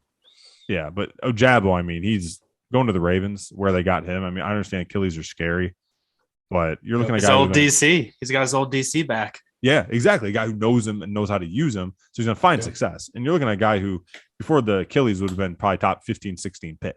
So where they got him and going to the familiarity of his old DC, I mean, to me, that's an underrated pick. And I'm surprised he dropped to where he did, because to me, sometimes, some of these teams that don't necessarily need to fill, you might figure that a value pick. Same with Dean. I'm shocked he went third round. I don't care if he had shoulder issues you were concerned about. Who cares if he redshirts? If the dude is a top 15 player on your board and you can get him in the second round, I think it's worth it. So I was surprised both those guys fell. But speaking of Michigan guys, yeah. So that's what I got on. I know you guys have a lot more knowledge on the state of Michigan guys than I do, but I'm proud of my chips. I wanted Nakobe Dean so bad in Detroit. Yeah. I think the real knack against Pippleton was he ran a pretty rough 40 time. But, I mean, all numbers aside, he's got football speed. All you got to do is watch his tape. No doubt. Yeah, if you're 172 pounds or whatever he is and you don't run 4.3, it's deemed a red flag. Yeah, for sure. But cut the tape. He's outran people his entire life. But, again, good for Detroit to get him on the cheaper side. Kory Brett, anything you want to add here? Diamonds in the rough. Otherwise, we'll move on to our last topic. No, we can move on. I agree. So the last thing we want to talk about, switch gears a little bit here away from the draft, but still sticking with professional football. We just thought it'd be fun here to chat with Andy a little bit about the new professional league that has sprouted up over the last month. It's gotten a lot of hype on Twitter, and obviously they came out. I think it was after the first weekend, and I'm talking about the USFL had quite a bit of viewers in the first weekend. I haven't paid attention to the numbers over the last couple of weekends. I'm sure it's dropped. Either you guys could fact check me if you did see anything on that, but that first weekend, pretty significant in terms of millions of viewers who paid attention. Obviously the attendance at the games isn't high, but I don't think anyone really expected that. The tickets, they're not making their money there anyway. The tickets are like $10 and they're free if you're like under 15. So they're not looking to make money at the games. It's all about revenue in terms of advertisements and the big TV deal with Fox. But we got our Michigan Panthers, who had an ugly start at 0-2. They finally got their first win this weekend, 24-0. They're now 1-2. Andy, just want to share. I know before we started recording, you started to share your thoughts, and I was hoping we could save it for this because I think you had some interesting, viewpoints on this league. If you don't mind sharing. Yeah, I think it's finally going to work. I think we finally found the minor league system, league, whatever you want to call it, that will work. And really, I think the main reason is because it's always been a want by players. I mean, you guys know if you could get paid to play an extra year of football out of college before you enter the real world, and without having to go to Canada or Europe, to be able to stay home. Play arena league where you make $18,000 and have to get a job in season. You don't make a living that way. So if you can get an opportunity to make decent money and continue playing football for even if it's a year or two, I think a lot of guys, the want has been there from the player side. But again, it's all about money. It's all about funding. It's all about that. It's all about revenue, as you talked about the TV deals. And I think it finally sticks because you're going to get people tuning in. It's not going to be NFL numbers by any means, but you're going to get people tuning in because next thing you know, you're a little bit bored. NFL's done with. You're not a basketball or baseball guy, but you can throw money, legalize gambling now in all these states. You can throw money on the Michigan Panthers plus 10.5, you're going to do it. And guess what? You're probably going to tune in to at some point in that game to see how your bet's looking. So I think legalized gambling is going to be the savior for that. And again, they got big name coaches, whether they're good coaches or not, that is up for debate. They got the names there to help drive it a little bit. And I think where this thing really takes off is all the games are in Alabama right now. That's helping them save some money, I think. It's helping them save money. But once you can actually get local fans to dive into these stadiums to watch their people, I think that would help. Because I mean, listen, if they're playing games, at the link out here in Philadelphia, I might drift down there on a weekend to see a game or $15 tickets, whatever. Right, exactly. Probably cheap beer, whatever else. Have a good time. I think it was smart to start it how they did in the one spot to save the money, like you talked about. But I think you're going to get even more fan buy-in once you can get these teams actually playing in their cities. But again, I think it sticks because I think there's going to be enough viewership to keep the TV deal going that because of the legalized gambling. That's my take on it. I could be totally wrong, but that's my take on it. I think that if they can get this into year 2, you'll see it start to gain traction. I think it's a lot like it's like a football season. Week 1 to week 2 is a huge jump. And so the gameplay will continue to get better from year 1 to year 2. So they can get out of this year, not losing too much money and not showing too shitty a football. I think they'll be all right. Well, I think it's pretty bad right now, but Yeah, it's not great. yeah, I mean, it's the first season, but I think something that's significant is it wasn't the contract for the TV deal with Fox 3 years. 3 years. I thought it was a 3-year 3 years. deal. And I think they said next year their hope, I was reading some of their plans, speaking of the Andy bringing up what they can do in the future. I think they said next year the plan is to have some of the games localized, like half of them in the same location, the other half in local cities. And then by the third year, that final year, the plan was to have all these teams playing in their home states. So to slowly roll it out like that will hopefully help build hype, build interest, get people knowing what's going on. Hopefully it works out. Yeah. At least have a plan.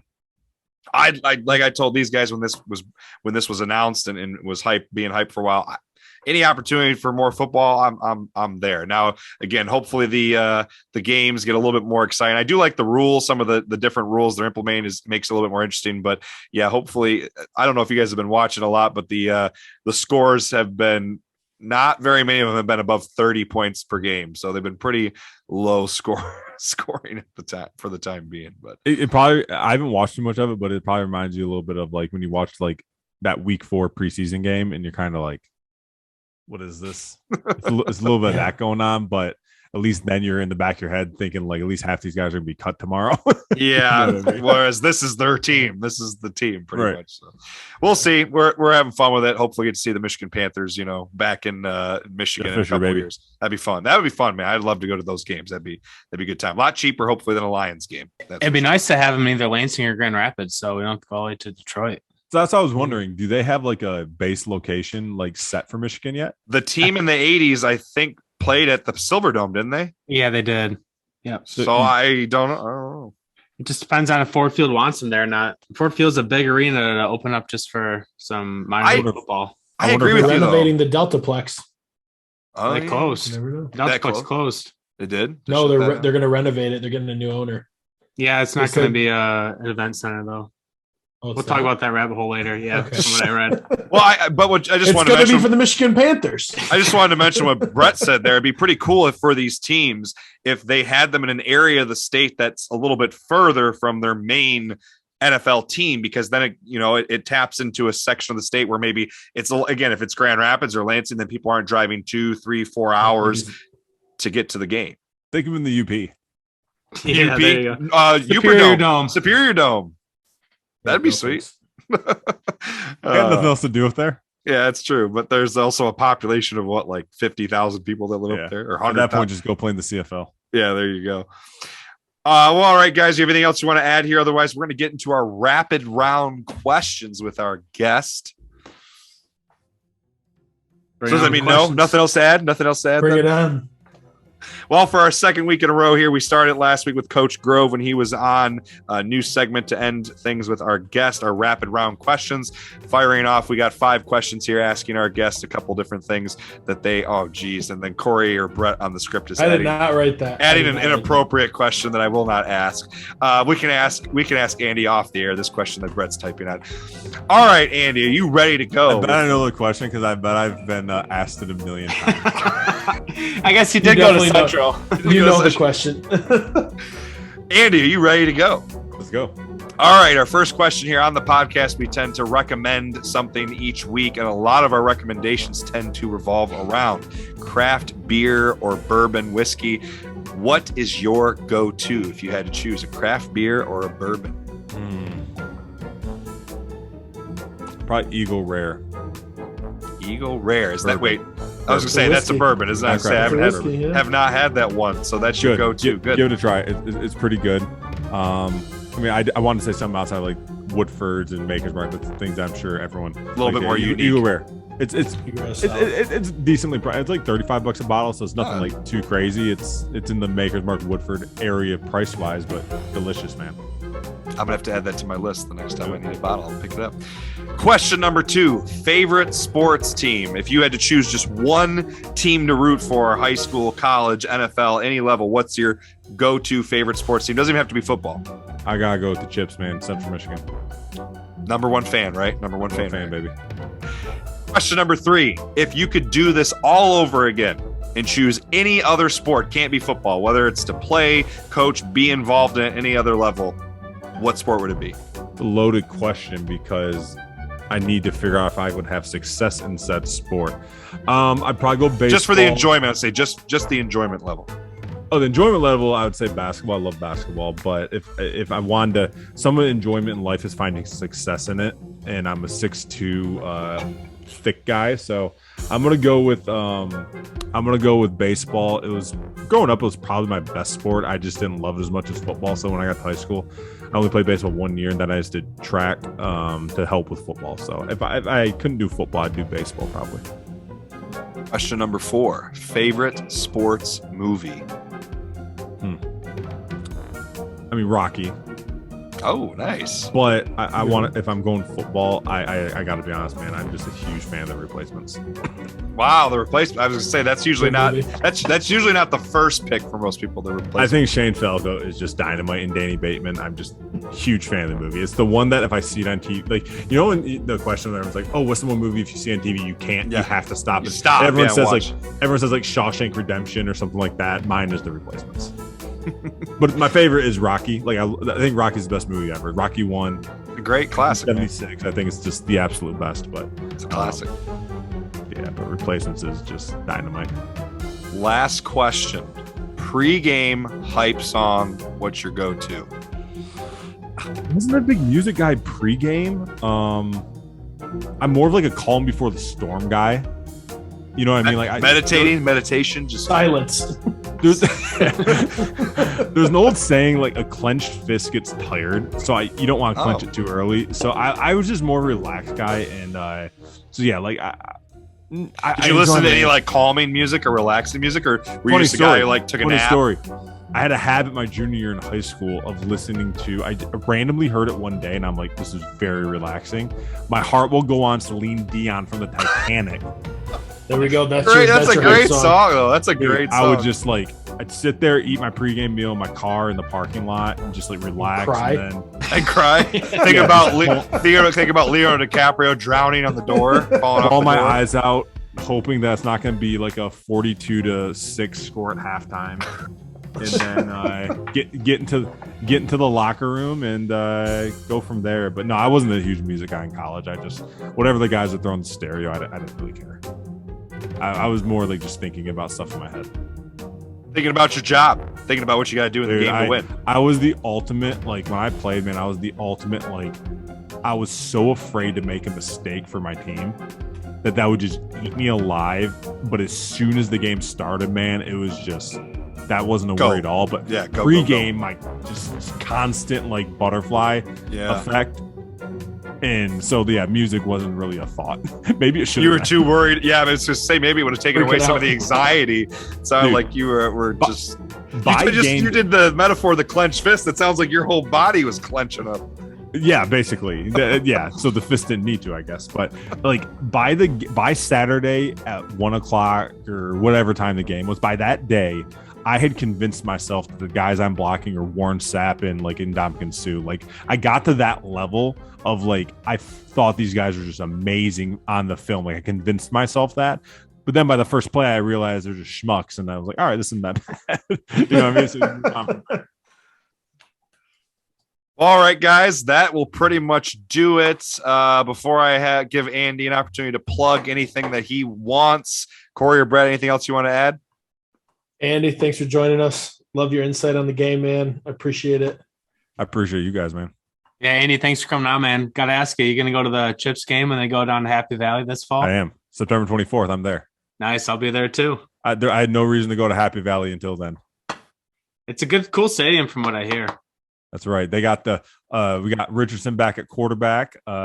What's Big Cat and Barstool referred to him as, I think, the Pillsbury Throw Boy or something like that. Yeah, exactly. Yeah. I'm more, if we're going to call him something thick, I'm thinking like, I refer to him as my friends as Piggy Bank. Piggy because bank. all the dude does is drop dimes. I like that. You know what I mean? Brett's brothers on the team, so he'll be there. He is. Rooting him on. He's a Brothers 19. fellow Chippewa lineman. Yeah, he's a grad transfer from Hillsdale. Oh my god, I love that. Yeah, I actually remember when they signed him. Yeah. Hell yeah, dude. Fire up. Yeah, they got the running back this year too. Lou Nichols. Nichols. Man, that guy's fast. He's a beast. I was so nervous. I'm thinking to myself, you're losing your All-American tackles. You're losing your O-line coach. Like, please don't transfer. Please don't transfer. Please don't transfer. And thank God he didn't. He's a chip. I love that. I'm glad that he stayed because I was looking forward to Central as much. They had success last year to see them continue. Yep. We want to see all of our state of Michigan schools have success. So looking forward to their season this fall. Andy, before we wrap things up here, anything that you want to plug, tell the people to check out, read, visit, whatever? All I'm gonna say is this: I'm gonna tease something because I've my overhead has told me to give it about a month. But yeah, man. So just do me a favor. It's a project. It's NFL related. Very cool. And just do me a favor. It's gonna be it will be like I'll release the announcement probably in a month or so when you got. So I can't plug it in your podcast, but if you can just retweet it or share it around for me when the time comes, I'd appreciate it. And then listening, if you like what what it's about, I'm gonna say tune in. I think that's a very generic word that shouldn't give away too much. Well, then I'll have Andy's socials. I'll have his Twitter, Instagram, etc. in the description of the video or audio episodes of the podcast, so you can follow him. And if you're already following us, then you'll get those updates. But follow him, you'll get those updates for what he's very ambiguously teasing here. It sounds like something very exciting is in the works. It was horrible. Like, people probably think I'm going to space or something. That was horrible. Or you're going to the FBI. You can't talk about it because you're like NFL helmet on the moon. Guys, it's not that important. I should reiterate that. We're excited nonetheless. Sounds like it'll be something very cool. Well, Andy, thanks for joining us. Appreciate you appreciate you coming on, joining us tonight. Your time obviously very valuable to come on a Tuesday night. Thank you for listening. Please stay on when we wrap things up here for the rest of the episode. We will be talking about our recommendation of the week. Hope you enjoyed listening to our conversation there with Andy Phillips for episode 21 here. We really enjoyed having him on as a guest. I will have links for his socials in the description for the video and audio versions of the episode. Definitely check out his Twitter page, especially as he mentioned with his somewhat ambiguous project he had mentioned coming up very soon. We're not really sure what it is. Sounds like maybe some sort of a podcast or some sort of cool media collaboration is what he's teasing. But he said he couldn't say a whole lot about it. So hopefully, he will have that shared out soon. We will definitely share it out on our page, obviously. So very excited to see where that goes. All right, going to wrap things up here. Unfortunately, I do not have any trivia of the week. We did have some trivia facts that we sprinkled in throughout the episode, but unfortunately, I did not remember to come up. It's supposed to be my week to do the trivia and the recommendation. I do have a recommendation that I'm very excited to share out on my Instagram and on most of my social medias. I always share movie reviews when I have time. I'm a big movie guy. I did a movie recommendation I think twice now for my recommendations, and I have a movie that I would like to plug. Would like everyone to go check this movie out. It's getting a lot of buzz right now. Everything Everywhere All at Once is a latest release from A24 Studio, who does a lot of great original independent movies. This is from the director duo, the Daniels. So it's two guys named Daniel who wrote and directed this film. And their last movie was Swiss Army Man. They haven't had a movie in 6 years. COVID kind of made this project take a little bit longer to come out. What it is, in its brief description, an aging Chinese immigrant is swept up in an insane adventure where she alone can save the world by exploring other universes, connecting with the lives she could have led. It's a movie that explores the multiverse. So obviously, very famously, MCU is getting into the multiverse with a lot of their movies, with the new Spider-Man movie and now the new Doctor Strange movie. Ironically, the Daniels had started writing this idea and coming up with it back in 2010. And unfortunately, because they weren't huge names, it took them a while to get this project off the ground. Reportedly, in interviews, they were very upset that they did not beat Marvel to the punch with this idea of the multiverse. But I almost think it's working in their favor because there's so many Marvel fans who are familiar now with this multiverse idea that I think it's getting them excited to go see a different kind of original, smaller movie. It also is the return for any of you Indiana Jones fans out there. If you're a fan of Indiana Jones and the Temple of Doom or the Goonies, two really famous 80s films, it's the return of Ke Huy Quan, who played Data in the Goonies and played Short Round in Temple of Doom. He has not acted in more than 20 years. So he was a child star in those two films, an Asian actor who became very famous in the 80s. He stepped away from acting for more than 20 years because he was disillusioned by how Asians were treated in Hollywood films. And he returned for this role. He's now 50 years old and he's come back. He plays one of the lead characters. He's incredible in it. Michelle Yeoh plays the other lead character in the movie. I would highly recommend checking this movie out. It's getting a lot of buzz, a lot of praise from audiences and critics. It's actually making some good money for a small independent film. Definitely check it out. Everything, Everywhere, All at Once. It's honestly one of the funniest movies I've seen in a while, and in addition to be very weird and entertaining as well. So, all right, that's going to do it for episode 21. Thank you for listening. We will be back in 2 weeks. As we mentioned at the beginning of this episode, as we put out on Twitter last week, we are going to be doing bi-weekly episodes, right? Isn't that every other week, bi-weekly, until August, probably sometime in August. As football season is getting closer, we'll resume weekly ones, but it just doesn't really make sense to do them every week right now. So we will hopefully be back with a guest in 2 weeks and maybe a couple topics to talk about. Until next time, check us out on Twitter at GLSF Ball. BALL. Check us out on Instagram, Great Lakes State Football. Please make sure that you subscribe to us on YouTube if you like the video versions. Great Lakes State Football on YouTube. Make sure you like those videos. Leave us a comment. If you are listening to the audio versions on Apple, Spotify, please make sure that you download, add us to your library. Leave us a 5-star comment or a 5-star review comment. Appreciate it. Love you guys. Thanks for listening. I'm Vince, Kory and Brett, episode 21, Great Lakes State Football. Go Chargers, go Green. Go Blue, beat Hutches. Go Lions.